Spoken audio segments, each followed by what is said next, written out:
மனுஷனே நன்மை இன்னதென்று அவர் உனக்கு அறிவித்திருக்கிறார். நியாயம் செய்து இரக்கத்தை சிநேகித்து உன் தேவனுக்கு முன்பாக மனத்தாழ்மையாய் நடப்பதை அல்லாமல் வேறு எண்ணத்தை கர்த்தர் உன்னத்தில் கேட்கிறார்.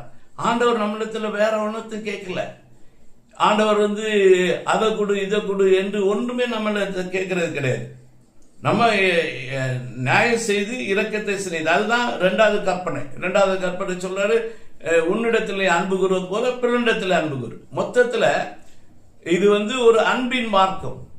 அன்பு கூறுவதெல்லாம் பற்றி சொல்கிறார். எபேசியர் 1:4 சொல்றாரு, அன்பிலே நாம் குற்றமற்றவர்களும் பிழையற்றவர்களுமாய் இருக்கும்படி உலக தோற்றத்துக்கு முன்னாக நம்ம அவர் தெரிந்தெடுத்திருக்கார் என்று எபேசியர் 1:4 நம்ம வாசிக்கலாம்.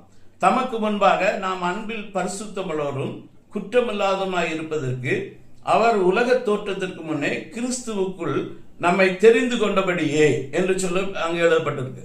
அப்போ தேவனுடைய நோக்கம் என்னவென்று சொன்னால், நாம் அன்பு செலுத்துகிற மனிதர்களாக, நாம் அன்பு பாராட்டுகிற மனிதர்களாக நாம் காணப்பட வேண்டும் என்பது தேவனுடைய பெரிதான நோக்கமாக இருக்குது. ரோமர் 8 பவுல் அப்போஸ்தலன் இதை தேவனை புரிந்து கொண்டு அவர் சொல்லுகிறார், கிறிஸ்துவின் அன்பை விட்டு நம்மை பிரிப்பவன் யார்? உபத்திரவமோ, வியாகுலமோ, துன்பமோ, பசியோ, நிர்வாணமோ, நாசமோசமோ, பட்டயமோ, இவை எல்லாவற்றிலும் நாம் நம்மில் அன்பு கூறுவதாலே முற்றும் ஜெயங்கொள்வராய் இருக்கிறோம். மரணமானாலும் ஜீவனானாலும் தேவதூதர்களானாலும் அதிகாரங்களானாலும் வல்லமைகளானாலும் நிகழ்காரியங்களானாலும் வருங்காரியங்களானாலும் உயர்வானாலும் தாழ்வானாலும் வேறெந்த சிருஷ்டியானாலும் நம்முடைய கர்த்தராகிய இயேசு கிறிஸ்து தேவனுடைய அன்பை விட்டு நம்மை பிரிக்க மாட்டாது என்று நிச்சயித்திருக்கிறேன்.